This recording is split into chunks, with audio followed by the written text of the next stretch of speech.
नमस्कार, मैं हूं मृत्युंजय कुमार झा। शाम के 5:30 बज चुके हैं और अगले आधे घंटे तक आपके सवालों का सबसे बड़ा मंच तैयार है। अगर आपने कमोडिटी में ट्रेड किया है या फिर नया ट्रेड करना चाहते हैं, जानना चाहते हैं कि आपके लिए कहां पर कमाई के मौके हैं, तो आप सवाल पूछिए। नंबर आप नोट कर लें 02223001634। इसके अलावा आप 02223001635 पर भी अपना सवाल पूछ सकते हैं।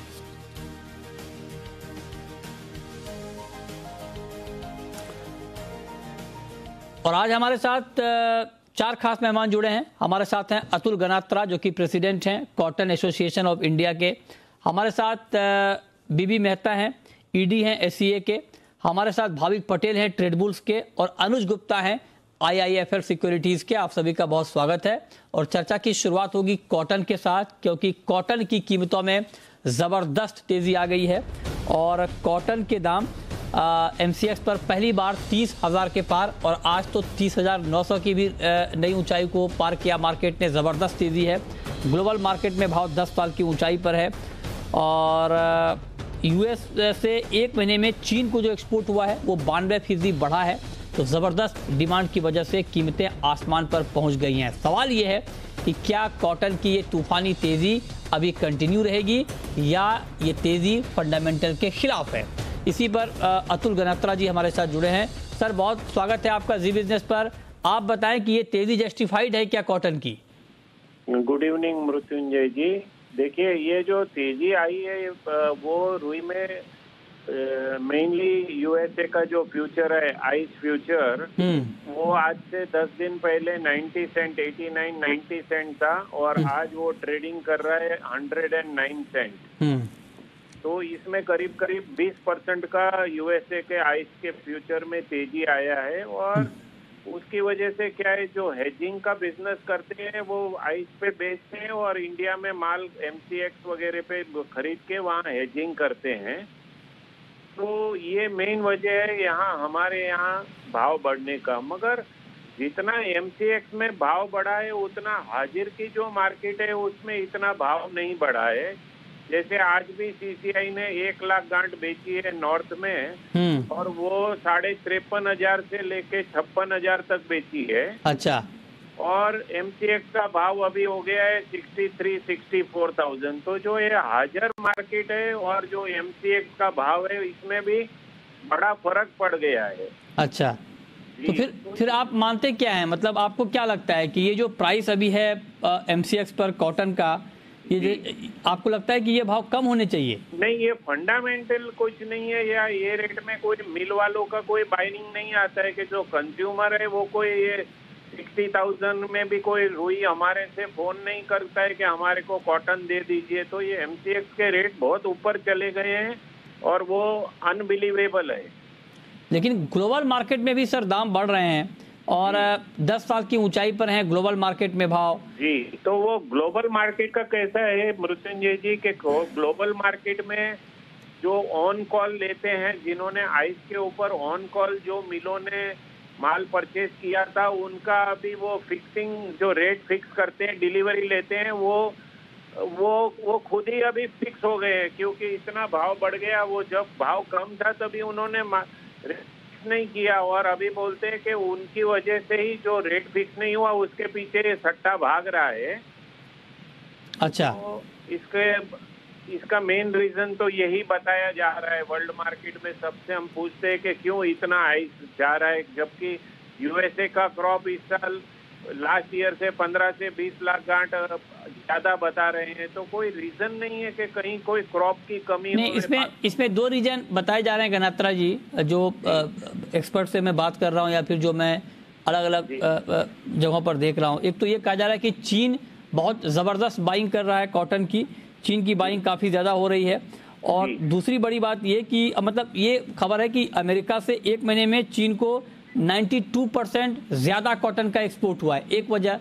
दूसरी वजह कुछ क्रॉप डैमेज की बात भी आ रही है, जैसे महाराष्ट्र में भी बारिश हुई तो कुछ क्रॉप डैमेज की भी बात आ रही है। सर, क्या इन दोनों खबरों में या ये दोनों दलील आपको ठीक लग रहे हैं तेजी के पीछे के? ये देखिए, जो चीन का आपने बताया, अगर चीन में तो चीन बोलते हैं कि हमारे यहाँ पावर का शॉर्टेज है और हमारे यहाँ इंडस्ट्री 3 दिन चलेगा। तो चीन के पास अभी 3.5 करोड़ गार्ड का रिजर्व बफर स्टॉक पड़ा हुआ है जो उनको 1 साल चल सकता है।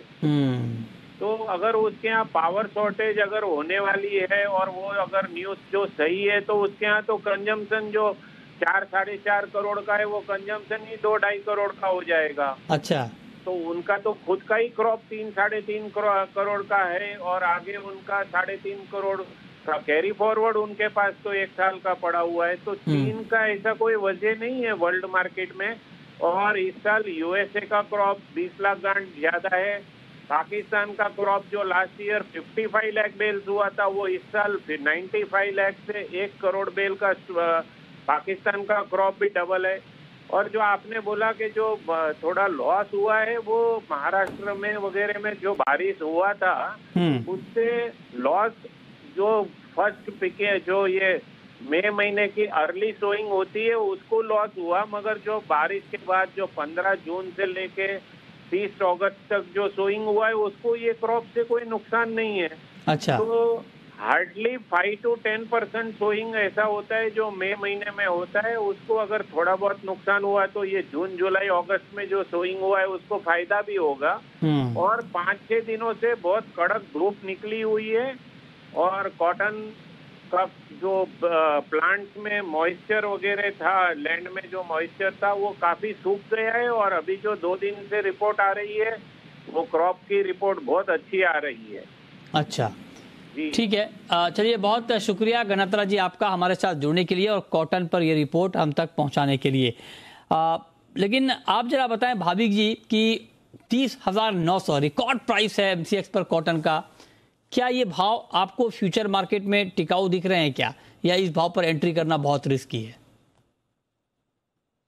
देखिए मृत्युंजय जी, आई थिंक थोड़ा रिस्क तो है, क्योंकि अगर हम देखें तो 12 साल के ऑल टाइम हाई पे ही मतलब चल रहा है। तो टेक्निकली अगर देखें तो ऊपर कोई रेजिस्टेंस दिख नहीं रहा है। और वैसे भी हमने देखा कि लास्ट 1-2 दिन से बहुत ज़्यादा तेज़ी हो रही है। तो instead of chasing the price at higher level, I think मैं कहना चाहूँगा कि स्पेक्यूलेटर्स जो है वो आई थिंक मार्केट से निकल जाए, क्योंकि कभी भी थोड़ी बहुत प्रॉफिट बुकिंग आ सकती है। जी, आपका व्यू सर कॉटन पर?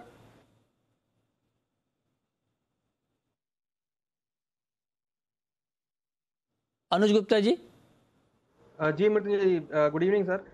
देखिए कॉटन देखें तो 30,000 के ऊपर है और रिकॉर्ड हाई पर है। थोड़ा सा रिस्क है, मगर मुझे लगता है कि ट्रेंड अभी पॉजिटिव है, तो यहाँ पर थोड़ा सा वेट करें डिप का। 30,000 के आसपास मिले तो खरीदारी करें, क्योंकि जहाँ तक मुझे लगता है कि जो हम अगर राजस्थान की बात करें तो बारिश से थोड़ा सा क्रॉप जो है वो डैमेज हुआ है। जो क्वालिटी है, जो यील्ड है, वो सबसे बड़ा क्वेश्चन है, क्योंकि बारिश की वजह से जो मॉइस्चर है वो यहाँ पर आता हुआ दिखाई दिया है। तो मुझे लगता है कि उसकी वजह थोड़ा सा जो सेंटीमेंट है वो बुलिश हुआ है, और एक्सपेक्ट कर रहे हैं कि 31,000 तक के लेवल कॉटन में देखे जा सकते हैं। तो ट्रेंड पॉजिटिव है, तो अभी कोई करेक्शन तो ऐसा नहीं दिख रहा है। हाँ, थोड़ा सा वेट करें डिप का, डिप मिले तो खरीदारी करें। 31,000 हमें लगता है कि नेक्स्ट टारगेट यहाँ हो सकता है। तो ये बात हो गई कॉटन की, और कॉटन के बाद अब हम बात करते हैं पाम तेल की, और वहां पर भी रिकॉर्ड तेजी है। मलेशिया में पाम तेल का भाव रिकॉर्ड ऊंचाई पर पहुंच गया है, 5,000 रिंगिट के ऊपर चला गया है भाव, और उसका इम्पैक्ट एमसीएक्स पर भी दिख रहा है। एमसीएक्स पर 1.5% तक की तेजी दिख रही है, 1188 के करीब भाव पहुंच चुका है। हमारे साथ बातचीत करने के लिए बीबी मेहता हैं, एससीए के ईडी हैं। मेहता जी, बहुत स्वागत है आपका। सर देखिए, अंतर्राष्ट्रीय बाजार में बहुत तेजी आ गई है पाम तेल की कीमतों में, और चूंकि हम बहुत बड़ा इंपोर्टर हैं ऑयल का, और उसमें भी पाम तेल का इंपोर्ट हम ज्यादा करते हैं, क्या इंपैक्ट होगा इंडियन मार्केट में तेल कीमतों पर मेहता जी? पहले तो ये देखिए क्यों तेजी इतनी आई है। हाँ। इसका जिम्मेदार हम भी है। सितंबर महीने में 12.5-13 लाख टन इंपोर्ट कर दिया पाम ऑयल, आरबीडी ओलिन। अच्छा। ऐसे कि भी अगले महीने से कुछ आएगा ही नहीं। अक्टूबर में भी इतना ही लाइन पे है, 12-13 लाख टन टोटली ऑयल आएगा। कम से 9 से 9 लाख टन पाम ऑयल का जो है। तो एक तो इंडिया फैक्टर हुआ। दूसरा जो फैक्टर है, चाइना में इलेक्ट्रिसिटी जो बड़ा प्रॉब्लम हुआ है, तो काफी प्लांट बंद पड़े हुए। तो they are also sourcing the RBD olein in others in a big way. Third, biodiesel का प्रोडक्शन एंड एक्सपोर्ट बढ़ गया है, काफी बड़ा है, वो भी एक रीजन है। फोर्थ रीजन जो है, जो मलेशिया में वर्कर की शॉर्टेज आज भी है। एंड फिफ्थ रीजन है, stock is a lower level at 1.8 million ton. ये सारे फैक्टर आप साथ में लेंगे तो एक तेजी का माहौल बन गया है। दूसरा, जो यूक्रेन के सनफ्लावर का जो एक्सपेक्टेड था सप्लाई, हाँ। अब तक इतना चालू नहीं हुआ है। अच्छा। और सोयाबीन अभी जो लेटिन क्रॉसिंग सीजन से back end of the season हो जाती है, तो वहां भी सोयाबीन का अभी इतना उत्पादन नहीं है। और एक लास्ट में जो एक बताऊं, इजी मनी जो मार्केट में घूम रहा है, तो सारे कमोडिटी में इजी मनी आ रहा है, उसके वजह से सारे कमोडिटी तेजी है। चाहे आप शुगर लो, चाहे आप एडिबल ऑयल लो, चाहे गोल्ड लो, सब में तेजी है। एक इजी मनी है और पार्क इन द कमोडिटी, या तो स्टॉक एक्सचेंज में उसका पार्किंग हो रहा है, इसके वजह से है। और इसकी और अपनी निर्भरता जो है 70% डिपेंडेंस है इंपोर्ट पे, तो we move in tandem. Otherwise अपना सोयाबीन का क्रॉप भी अच्छा है, ग्राउंडनट का भी क्रॉप अच्छा है। हम एक्सपेक्ट करते थे कि भाई और इतना इंपोर्ट सितंबर में आ गया है तो मार्केट कूल डाउन होगी, तो फिर पर वो नहीं हुआ है। अच्छा, तो अब होगा सर आगे? देखिए अभी तो ऐसा लग रहा है कि भाई इसका एंड नहीं है। कभी सोचा नहीं था कि रिंगिट 5000 ऊपर बीएमडी में चला जाएगा। ठीक बात है। तो इमीडिएटली तो कोई राहत देखने ही नहीं है कि भाई भाव नीचे आएगी। अच्छा, हो सकता है फरवरी मार्च के बाद देखते हैं, ये मेरे ख्याल से ये साल तो ऐसी जाएगी, तेजी के रूप में ही जाएगी आगे। ओह, चलिए ये बहुत महत्वपूर्ण बात आपने बताई है कि अभी राहत मिलने की गुंजाइश नहीं है। तो मेहता जी आप बताएं, चूंकि अभी आगे त्योहारों के सीजन है, सरकार ने बहुत प्रयास किए, कई बार ड्यूटी घटाई, इंपोर्ट को लेकर अलग अलग फैसले लिए, लेकिन उसके बाद भी अगर त्योहारों पे कंज्यूमर को राहत नहीं मिलती है तो ये थोड़ी चिंताजनक बात है। तो अभी आप बताएं कि क्या कोई ऑप्शन बचा है अभी सरकार के सामने जिससे कुछ तो राहत मिल जाए त्योहारों पर कंज्यूमर को तेल कीमतों के मोर्चे पर? ऑप्शन एक है, स्वीकार लीजिए। अभी वो दिन गए कि जब सस्ता तेल मिल रहा था तो सस्ता कमोडिटी मिल रही थी। अभी स्वीकारना ही पड़ेगा, इनसे मार्केट साथ हम जितना लिंक हो रहा है तो स्वीकारना ही पड़ेगा। और डोंट एक्सपेक्ट कि भाई आपको 50-60 रुपए में तेल मिल जाए या तो 30 रुपए में शुगर मिले, वो दिन गए हैं अभी, और स्वीकारना ही पड़ेगा। अच्छा, ठीक बात। तो कोई ऐसी ज्यादा मैं तो उम्मीद नहीं करता हूँ कि भाई त्योहारों में, और ड्यूटी घटाने से कोई फायदा नहीं हो रहा है। हाँ, ठीक बात है। ड्यूटी घटाने से दूसरे दिन वहाँ प्राइस बढ़ जाती है, या गवर्नमेंट का रेवेन्यू जाता है और यहाँ कंज्यूमर को कुछ फायदा नहीं मिल रहा है। Right sir. खाली एक ही है, रेपसीड में जो दाम बहुत ऊपर गए हैं, और रेपसीड की जो ड्यूटी है, रेपसीड ऑयल की, वो कम कर सकते हैं, क्योंकि सोयाबीन, सनफ्लावर,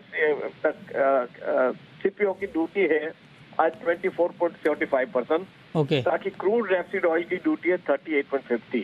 ओके। अगर वहाँ ड्यूटी कम कर दे तो सोयाबीन की जगह पे थोड़ा बहुत ज्यादा रेपसीड ऑयल आएगा। ओके। तो मस्टर्ड के भाव पे फर्क पड़ेगा, थोड़ा प्रेशर आएगा, जो मस्टर्ड नीचे नहीं आ रहा है। और उसका रीजन भी है, जितना अपने पास मस्टर्ड था उसे 85-90% क्रॉस हो गया है। Right sir. तो अभी कुछ बचा नहीं, और अगले 4 महीना निकलना है, नई सीजन आएगी, अब फरवरी मार्च में नया आएगा। ठीक बात है। तो 4 महीने क्या करेंगे? तो अगर रेपसीड ऑयल का ड्यूटी कम करे तो सोयाबीन, क्योंकि आज सोयाबीन की पैरिटी में नहीं है रेपसीड ऑयल, तो ड्यूटी कम हो जाए तो हो सकता है सोयाबीन की पैरिटी में आए तो इम्पोर्ट स्टार्ट हो जाएगा, तो थोड़ा मार्केट कूल डाउन होगा इन केस ऑफ मस्टर्ड। बाकी ज्यादा उम्मीद अभी लगता तो नहीं, क्योंकि जैसा हम देख रहे हैं कि मार्केट में जिस तरह से मार्केट ऊपर भाग रही है उसे ब्रेक नहीं लग रही है। ओके, ठीक है। बहुत शुक्रिया मेहता जी आपका हमारे साथ जुड़ने के लिए और ऑयल मार्केट पर ये डिटेल जानकारी हम तक पहुंचाने के लिए। चलिए आगे बढ़ते हैं, आप शुरू करते हैं सवाल और जवाब। पहला सवाल है पवन का, चंदोसी से हमारे साथ जुड़े हैं, पूछिए पवन जी। सर जी, अक्टूबर में था 945 रुपए की बिकनी है 2 लॉट, और अक्टूबर में नीचे मुझे क्या मिलेगा और ऊपर का क्या ऐसे लगा दिया जाए? अच्छा बताइए अनुज जी। देखिए मुझे लगता है कि एक बार इनको प्रॉफिट बुक कर लेना चाहिए, क्योंकि इनका भी जो ट्रेड है वो प्रॉफिट में है। और मुझे लगता है कि यहाँ से ये कमोडिटी बॉटम आउट होती हुई दिख रही है, और हमने आज भी गैप अप ओपनिंग देखी है। मुझे लगता है कि एक बार यहाँ पर प्रॉफिट बुक कर सकते हैं, और एक्सपेक्ट कर रहे हैं कि यहाँ से बाउंस बैक आ सकता है, जो कि ऊपर में 980 से लेकर 1000 रुपए तक जा सकता है। तो हमारी सलाह है कि इनको एक बार प्रॉफिट बुक कर लेना चाहिए। ओके, ठीक है, तो आप कह रहे हैं कि प्रॉफिट बुक कर लेना चाहिए, इस पर आप नजर रखिए। अच्छा, गोल्ड पर भाविक जी क्या व्यू है शाम के कारोबार के लिए? गोल्ड में कोई ट्रेड बनता है या अभी अवॉइड करें? जी आज अगर देखें तो अंतर्राष्ट्रीय बाजार में गोल्ड थोड़ा नरमा है, पर हमारे यहाँ क्योंकि रुपये एकदम वीक हुआ है तो उसकी वजह से चार्ट में पॉजिटिव दिख रहा है। तो आई थिंक मुझे लग रहा है कि 46,650 जो दिसंबर कॉन्ट्रैक्ट है वहाँ पे अगर आता है गोल्ड तो लॉन्ग कर सकते हैं 46,500 के स्टॉप लॉस से, और इंट्राडे टारगेट रख सकते हैं 46,925 का। ओके, नेक्स्ट क्वेश्चन हितेश का है गुजरात से। पूछिए हितेश जी। हाँ, मेरा सवाल ये है कि दीपावली तक कैस्टर क्या हो सकता है? 65,000 हो सकता है या नहीं हो सकता है? दिवाली तक कैस्टर क्या हो सकता है, बताइए क्या हो सकता है अनुज जी, कैस्टर का भाव दिवाली तक? देखिए कैस्टर अभी एक रेंज में ट्रेड कर रहा है, तो 7,000 तो मुझे नहीं लगता कि होगा, बट मुझे लग रहा है कि हाँ यहाँ पे 63 से लेकर 6400 तक के लेवल देखने को मिल सकते हैं। 7,000 अभी थोड़ा सा बहुत लंबा टारगेट है, मैं उतना लंबा टारगेट नहीं जाना चाहेंगे। हाँ 6400 तक आप टारगेट यहाँ पर आप कर सकते हैं। अच्छा ठीक है। ओके, कपिल, इस बीच कपिल जुड़ रहे हैं एमपी से। पूछिए Kapil ji. Good evening sir. Good evening, पूछिए। सर मेरा गौसी पे सवाल है जी। सर, मैंने 6980 में गौसी बाय किए हैं 5 लॉट, क्या करना चाहिए अभी सर? 6,980 पर आपने 5 लॉट? नहीं सर, 5,980। ओके ओके ठीक है, बताइए भाविक जी क्या किया जाए अभी? जी उन्होंने अक्टूबर कॉन्ट्रैक्ट बाय किया है या नवंबर कॉन्ट्रैक्ट बाय किया हुआ है? नवंबर कॉन्ट्रैक्ट किया सर। नवंबर कॉन्ट्रैक्ट में अभी आई थिंक अभी भी मुझे पॉजिटिव ही लग रहा है। आई थिंक आप 9,850 के स्टॉप लॉस से बने रहे। अपसाइड मुझे लग रहा है कि 10,500 से 10,600 तक आ सकता है, तो वहाँ पे ब्रूट प्रॉफिट कीजिएगा 9,850 का स्टॉप लॉस से। ओके, तो ये राय आपकी हो गई ग्वार के ऊपर कि ग्वार में अभी आपको आगे की स्ट्रेटेजी क्या बनानी है। ठीक है, क्रूड का मार्केट अनुज जी बहुत ऊपर जा चुका है क्रूड का भाव। आज शाम के लिए क्रूड का प्राइस आप क्या देख रहे हैं? हालांकि आप थोड़ा सा करेक्शन आया है, एमसीएक्स पर भी करीब आधा फीसदी नीचे है, क्या करना चाहिए क्रूड में अभी? देखिए हालांकि ट्रेंड पॉजिटिव है, बट करंटली अगर हम देखें तो ओवरबॉट जोन में है, तो यहाँ पर मैं एक सेल कॉल देना चाहूंगा, क्योंकि जिस तरीके से ओवरबॉट ट्रेडिंग में है तो मुझे लगता है कि एक प्रॉफिट बुकिंग यहाँ पर आ सकती है। और हम देख भी रहे हैं कि 5900 के ऊपर टिक नहीं पा रहा है मार्केट, तो इंट्राडे पर्सपेक्टिव से एक बिकवाली का ही कॉल रहेगा। हमें लगता है कि नीचे 5750 तक के लेवल देखने को मिल सकते हैं, तो प्योरली इंट्राडे पर्सपेक्टिव से मुझे लगता है कि बिकवाली का ट्रेड यहाँ पे ले सकते हैं। 100 से 150 रुपए की गिरावट यहाँ पर एक बार देखने को मिल सकती है। ठीक है, नीरज है हमारे साथ, पूछिए नीरज जी। सर गोल्ड पे सवाल है सर, आज क्या गोल्ड 500 रुपए आएगा क्या? 46,500। 46,500, अच्छा ठीक है, अभी तो 46,800 के ऊपर है। बताइए भाविक जी, 46,500 तक आने की कोई संभावना गोल्ड में आपको दिख रही है क्या? जी 46,500 तो नहीं, पर 46,650 से 46,600 तक मुझे लग रहा है, और वहां से मैं इंट्राडे रिकमेंड कर रहा हूं बाय के लिए 500 के स्टॉप लॉस से। ओके, नेक्स्ट क्वेश्चन जिगर का है, गुजरात से हमारे साथ जुड़ रहे हैं। पूछिए जिगर। सर इंट्राडे में गोल्ड में क्या करना चाहिए, बाय या सेल? इंट्राडे में गोल्ड में क्या करना चाहिए, बाय या सेल? अनुज जी आप बताइए एग्जैक्टली करंट मार्केट प्राइस पर गोल्ड में क्या करना चाहिए? देखिए मुझे लगता है कि खरीदारी का ट्रेड आप ले सकते हैं। ऊपर में आपको 47,000, 147,050 तक के टारगेट देखने को मिल सकते हैं। इंटरनेशनली $1755 चल रहा है, मुझे लगता है कि 1760, $1762 तक के लेवल आपको यहाँ पे देखने को मिल सकते हैं, तो हमारी रिकमेंडेशन बाय की रहेगी। ओके, नेक्स्ट क्वेश्चन जिगर का है गुजरात से। पूछिए जिगर। अच्छा राहुल, अब लगता है उनसे हमारा संपर्क नहीं हो पा रहा है। राहुल जुड़ रहे हैं नागौर से। पूछिए राहुल। सर जी मेरे को कॉटन सीड ऑयल केक के बारे में जानना है कि जैसे इसकी माल की तो नए माल की आवक हो रही है, इधर बाजार बढ़ रहा है, तो अब आगे क्या रहेगा? इसमें खरीदना चाहिए, सेल करके चलना चाहिए? कॉटन सीड ऑयल केक में अभी क्या करना चाहिए बताइए अनुज जी। देखिए जैसे कॉटन के भाव ऊपर आते हुए दिखाई दिए, तो उसके जो प्रोडक्ट्स हैं कपास और कॉटन सीड ऑयल केक, मुझे लगता है कि इसमें भी तेजी का ट्रेंड है, और हमने आज भी कपास में और कॉटन सीड में अच्छी रिकवरी देखी है। मुझे लगता है कि अभी फिलहाल थोड़ा सा जो सेंटीमेंट है वो पॉजिटिव है। एक्सपेक्ट कर रहे हैं कि कॉटन सीड ऑयल केक के भाव 2700 से लेकर 2800 तक एक बार जा सकते हैं। तो हालांकि अराइवल है, मगर जो सेंटीमेंटल है वो यहाँ पर पॉजिटिव आता हुआ दिख रहा है। जिस तरीके से हमने कॉटन में तेजी देखी है, तो उसका ही स्वरूप यहाँ पे तेजी आती हुई दिख रही है। तो मुझे लगता है कि खरीदारी का ट्रेड आप ले सकते हैं। इनिशियली 2700 से लेकर 2750 तक का टारगेट आप यहाँ पर बना सकते हैं। ओके ठीक है, तो ये राय हो गई आपकी कॉटन सीड ऑयल केक पर कि अभी इसमें क्या करना है। मेटल में कोई टॉपिक आपकी भाविक जी शाम के कारोबार के लिए? मेटल में मैं लेड को सेल करना चाहूँगा, क्योंकि अगर 3 दिन से अगर देखें तो बाकी सारे बेस मेटल्स में थोड़ा बहुत अपसाइड दिखा है, पर लेड जो है वो अंडर परफॉर्म कर रहा है। तो आई थिंक 180 1.50 60 के करीब आता है, तो वहाँ से एक बार शॉर्ट कर सकते हैं 180 के टारगेट के लिए। रोहित इस बीच जुड़ रहे हैं मध्य प्रदेश से। पूछिए Rohit. Good evening sir. Good evening, पूछिए। सर मुझे ग्वार सीड और सोयाबीन पे राय चाहिए थी सर। ग्वार और सोयाबीन पर बताइए भाविक जी, आपकी राय क्या है ग्वार और सोयाबीन के ऊपर? देखिए, गुआर में अगर आज देखें तो थोड़ा बहुत नरमा इंट्राडे रहा था, बट ओवरऑल आई थिंक जब तक 5,600 के नीचे नहीं जाता तब तक मैं थोड़ा बुलिश हूँ। तो कल अगर 5,800 के करीब आता है तो 5,600 के स्टॉप लॉस से लॉन्ग कर सकते हैं 6,000 के टारगेट के लिए। और सोयाबीन की बात करें तो सोयाबीन में आज अच्छा तेज़ी का माहौल था, और कल भी मुझे एक्सपेक्टेड लग रहा है कि वापस 5,600 के करीब आता है तो बाय कर सकते हैं 5,500 के स्टॉप लॉस से, और टारगेट रख सकते हैं 5,780 का। ठीक है, ओके। चलिए अब वक्त है रैपिड फायर राउंड का।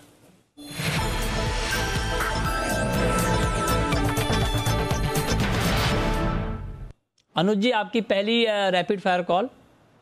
हमारी कॉल गोल्ड में रहेगी, गोल्ड में खरीदारी करके चलें, ऊपर में टारगेट 47,050 तक देखने को मिल सकता है। आपकी कॉल भाविक जी। जी, लेड अक्टूबर कॉन्ट्रैक्ट 180 160 के करीब शॉर्ट कर सकते हैं 180 to 50 के स्टॉप लॉस से। आपकी आखिरी कॉल अनुज जी। हमारी कॉल एल्युमिनियम में रहेगी, एल्युमिनियम में खरीदारी करें 233 में, स्टॉप लॉस 231 का लगाएं, टारगेट 236 तक हो सकता है। ठीक है, बहुत शुक्रिया अनुज जी आपका, भाविक जी आपका, हमारे साथ जुड़ने के लिए, बताने के लिए कहां पर कमाई के मौके बनेंगे।